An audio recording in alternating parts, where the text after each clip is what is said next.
Hey y'all, Carolina Tony here. And Debbie. Today we are continuing our visit to the Mighty Five National Parks here in Utah, and this morning we are at Bryce Canyon. And we have our American Beautiful Pass. Just to let you know what American Beautiful Pass is, you pay money one time a year and you get into these places for free. So far we've saved $120 just on this trip, and we have saved probably several hundred since we've had it. Cost us $80 3 years ago for a lifetime membership. I think now it's $85 a year. Anyway, you need to invest in it if you plan on visiting national parks. Bryce Canyon is one of the best we have heard, but I think that's going to be debatable. We'll see. Anyway, we're going to hop back in the car and visit Bryce Canyon National Park. And if you hadn't yet subscribed to Carolina Tony, go over to our channel and do so. Don't forget to ring the bell so you'll be notified every time we put a video out, which is always on Mondays and Fridays and sometimes in between. But for now,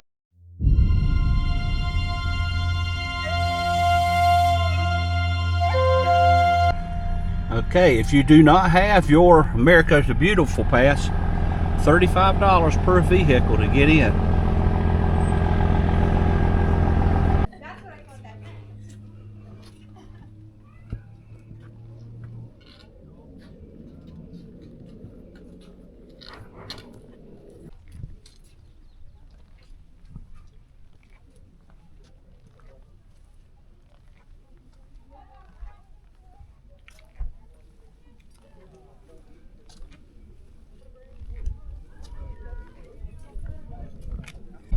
Debbie purchased an app for her phone that is real neat for these national parks. Tell us about it, Debbie. This is the Guide Along app, and the one that I purchased was a bundle, and it had the Mighty Five in there, which includes Bryce, Zion, Canyonlands, Arches, and Capitol Reef. And what it does is, as you're riding through the park, there's a gentleman that's narrating the app, and he is actually telling you the best places to pull off, history of wherever you're visiting, geology lessons, I mean all kinds of things that he's going over as you're riding through the park. And it makes visiting the park, in my opinion, much easier than trying to figure out where to go on a map. This particular bundle was the 5 parks, and it was $40. And personally, I think it was worth every penny of it. So check it out if you're going to any national park. There usually is a park that they have the app for. We're coming up to our first stop for the return drive. There he goes. There he goes. Bryce Canyon viewpoint. So This small overlook is perched at the edge of some pretty steep cliffs. It offers a good perspective of Rainbow Point to the south, where we just were. We're not entirely sure how this view got its name, as there are no birch trees in Bryce. The best guess is that it likely refers to one of the groves of aspen trees in the area.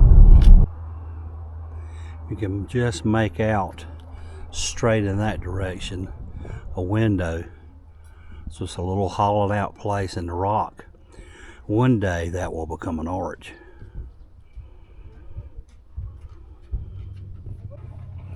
There's a legend that goes along with Bryce Canyon that back when animals ruled the earth, that there were animals that could turn themselves into human beings, and these human beings did something that was not proper. So the great fox, the great coyote, turned them all into stone, and that's where they remain today, turned into stone. Hey, it's just a legend. I didn't make it up. You know, these hoodoos, that's what these things are called, these spires. And if you can, you've got a good imagination, you can make them out. Some of them look like figures, some of them look like animals. There's one right there that looks like a big man with a big long head. This is called Ponderosa Point. Now, there are not ponderosa pines up here. There are other types of, I think blue spruce up here. The ponderosa is down there in the valley, And they say some of them has a trunk diameter of about 5 foot. That's odd looking with that white. It's white, isn't it? Yeah, in the very center down there looks like a castle on a hill, doesn't it? We are at 8,800 feet. A couple of these formations have names. One's called the Hunter and one is called the Rabbit. Now, I'm not sure where the Rabbit is. That was close to being the Hunter.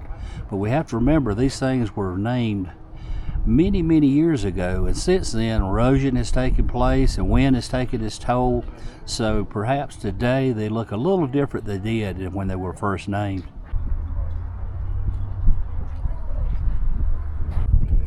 Now this is called Natural Bridge. Now there's some discrepancy as to what's the difference in a bridge and an arch. Well, a natural bridge has water that flows under it, and an arch is done by wind and rain erosion. Now, maybe this could be called an arch because it's on a slope and water runoff down the hill there. May make it a bridge, but hey, that's up for debate.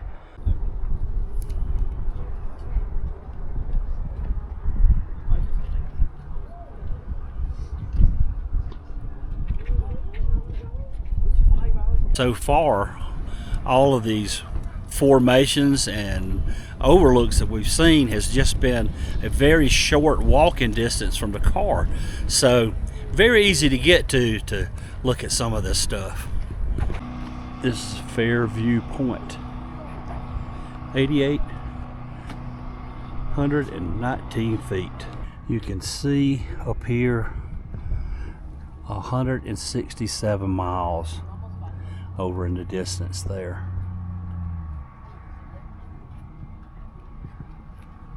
Okay, I wanted to get this in my video. Look, you see that fella out there on a log? Stupid.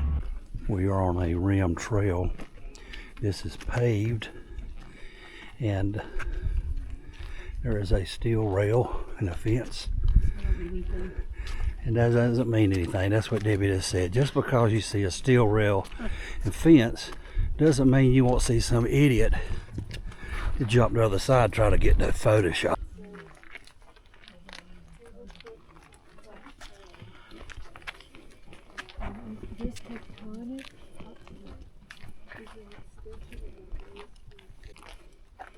Okay, you see this? Warning, area closed, dangerous cliffs.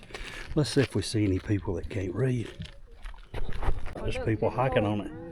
Look down there in the bottom of the canyon, and look, there's an arch. Either that or a window. And you can hike through it.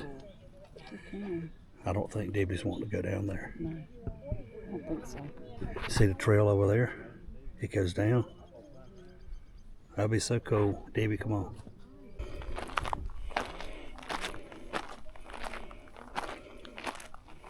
This is the rim trail, and you see there's no rails. Hike a little bit.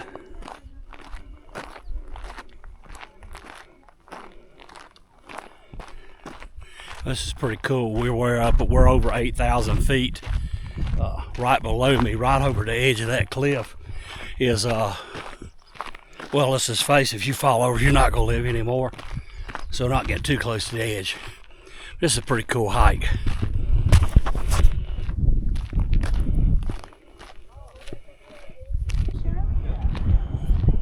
We can walk out here, look. You can walk out to the end.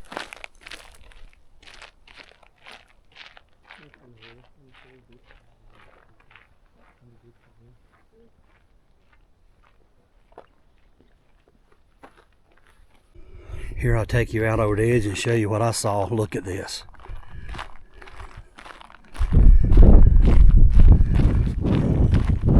The wind is stiff up here. You want to go out over the edge?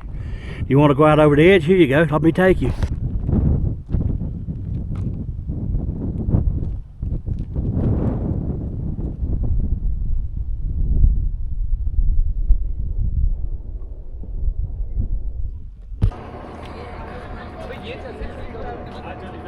Let's get our steps in. Actually, these are steps.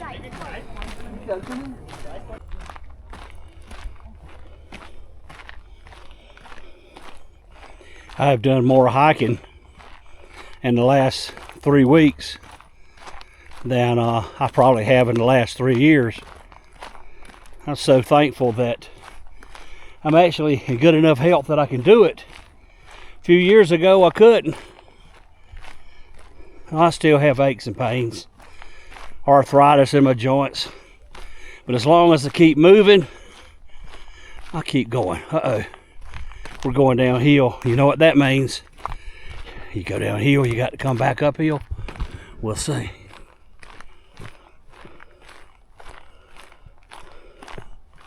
Oh, the smell. I wish you could smell what I'm smelling. It's that pine scent coming from these evergreen trees. Let's see what's up here.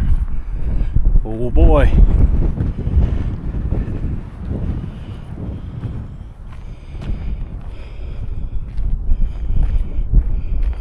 Oh, inspiration point. Another warning, dangerous cliffs. Watch your children.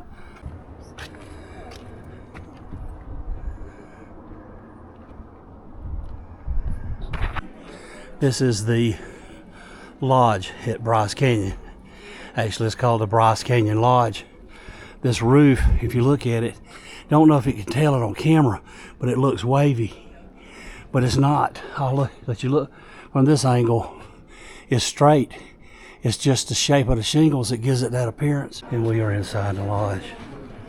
I'm gonna walk around a little bit while Debbie rests.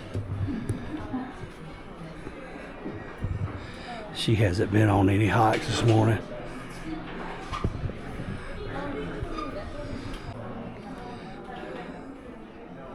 Oh, look at this dining hall. Well, that's not a dining hall. It's where they probably give talks at. Pretty cool. Here is a gift shop. This Bryce Canyon Lodge was built in the 1920s. Gilbert Stanley Underwood, the master architect hired by the Union Pacific Railroad, helped pioneer the National Park Service rustic style. Here at Bryce Canyon, his artistry, vision, and utilization of local timber stone created structures that nestled harmoniously into the landscape. The lodge's roof is notable. Its green color was chosen to blend in with the ponderosa pines, and the shingle pattern creates a wave-like movement mimicking pine broughts blowing in the wind. The lodge's central portion was completed in 1925. Additional wings were in the auditorium were added by 1927. Okay, this is a ponderosa pine. Let's see if you scratch the bark and smell it. It smells like vanilla. Go ahead, Debbie.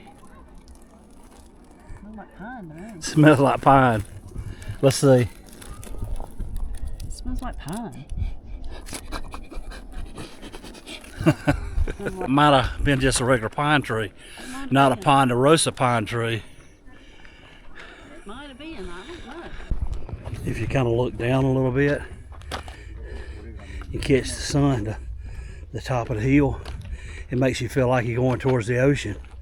And right over the top of this sand dune, which is not a sand dune, it's rock, you'll see the ocean. But wait a minute, that's not the ocean.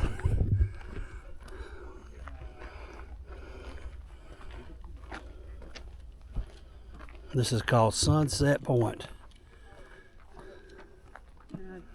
So this is called Sunrise and Sunset Point. That would be perhaps Sunrise Point. And you hike all the way around. You follow the trail all the way around.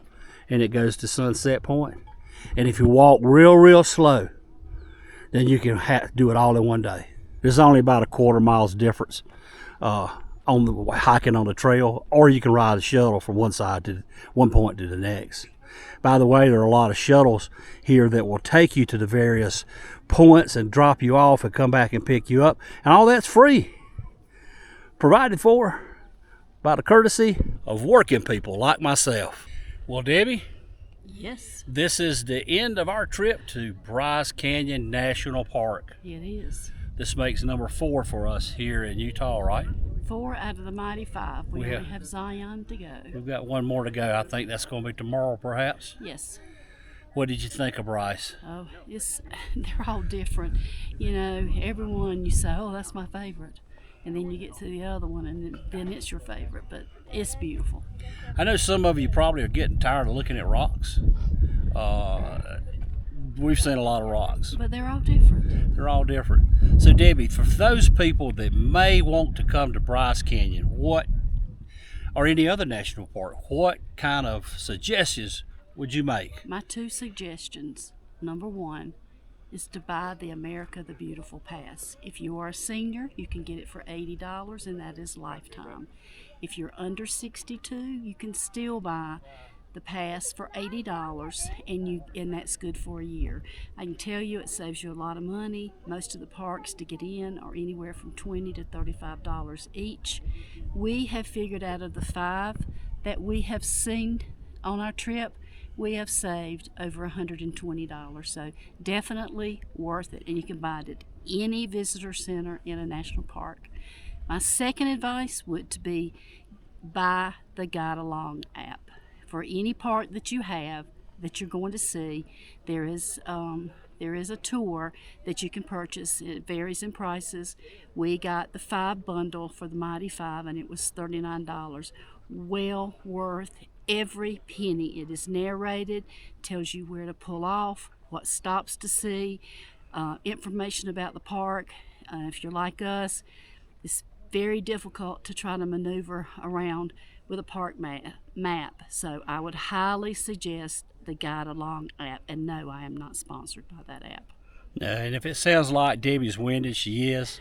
She's a flatlander like myself, and we're at over 8,000 feet, and we've just climbed a massive hill to get to the edge of this canyon. Listen, the app, the Ride Along app, the Guide Along app, see, I have to have somebody to help keep me straight. I highly suggest it too. A lot of the things that I've told you during this video came from that app and makes me sound a lot smarter than I really am. Again, I want to thank you for watching. If you enjoyed this video, be sure to give us a big old thumbs up. If you have not yet subscribed, please do so. And don't forget to ring that bell so you'll be notified every time we put a video out, which is always on Mondays and Fridays and sometimes in between. But for now, y'all have a good day. Please do.